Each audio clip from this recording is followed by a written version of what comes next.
Hello and welcome. A fuel that burns without emitting carbon oxides is the Holy Grail. Carbon-based fuels emit carbon dioxide, resulting in the greenhouse effect and eventually climate change. The search for non-carbon fuels continues. Fuel in the form of power from lithium batteries has made possible electric vehicles requiring no petrol or diesel. Lithium battery-powered aircraft do exist, but for larger aircraft flying longer distances, the batteries are too heavy to be practical. What is needed is a non-carbon fuel that is plentiful.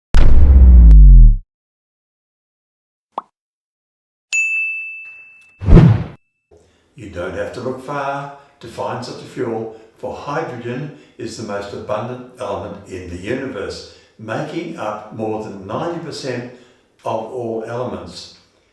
Indeed, the product of its oxidation makes up 71% of the surface of the Earth.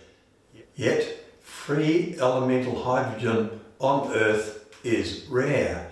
Hydrogen that enters the atmosphere rapidly escapes Earth's gravity due to hydrogen's low density. Hydrogen is either sourced by electrolysis of water or from natural gas. The environmental credentials of the processes is in the name. Renewable electricity from solar, wind or hydro that is used in the electrolysis of water gives us green hydrogen. This is environmentally the best. Blue hydrogen is when natural gas is split into hydrogen and carbon dioxide either by steam methane reforming or autothermal reforming, with the carbon dioxide being captured and stored.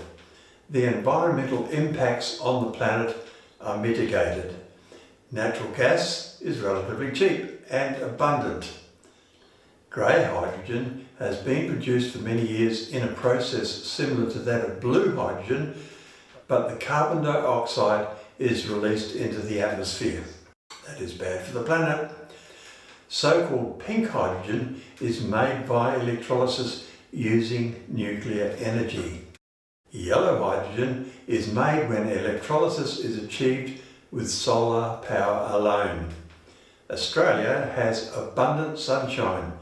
Investor Andrew Forrest has announced plans to manufacture hydrogen in Australia. The challenges are plenty. Storage and transport of hydrogen, for instance. 1 litre of hydrogen gas at normal temperatures and pressures weighs just 90 milligrams. Chilling hydrogen gas to minus 253 degrees centigrade will bring it to a liquid state at atmospheric pressure. Even so, this liquid's density is low compared to that of other fuels. Liquefied hydrogen can be maintained at 50 atmosphere pressure in pressurized and thermally insulated containers. 1 litre of liquid hydrogen weighs 70 grams, being 778 times greater than its gaseous form. 1 litre of jet fuel weighs 804 grams, making it 10 times denser than liquid hydrogen. A comparison on how much energy can be obtained from each litre of the fuels must be made. Liquid hydrogen will provide 2.36 kilowatt hours per litre of energy. Jet fuel will provide 10.4 kilowatt hours per litre. In summary, jet fuel can provide 4.4 times the energy compared to an equivalent volume of liquid hydrogen, but liquid hydrogen is 11 times less heavy. An A380 aircraft holds 320,000 litres or 257,280 kilo of jet fuel on takeoff, a fuel that will provide 3,328,000 kilowatt hours of energy. To provide this same energy, there would have to be 1,410,169 litres of liquid hydrogen on board instead. To do this, the fuel tanks would need to be 4.4 times larger. Larger fuel tanks of liquid hydrogen in the A380, yet that fuel would weigh just 98,712 kilos.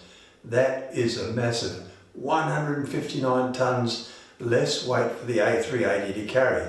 Hence, the A380 would burn less fuel, so needing less fuel to carry and smaller fuel tanks. How much smaller? If you know, leave a comment. So, there is the challenge. Engineers, is liquid hydrogen the future of fuel for aviation? It sure looks promising to me. Hitting the subscribe, like and notify bell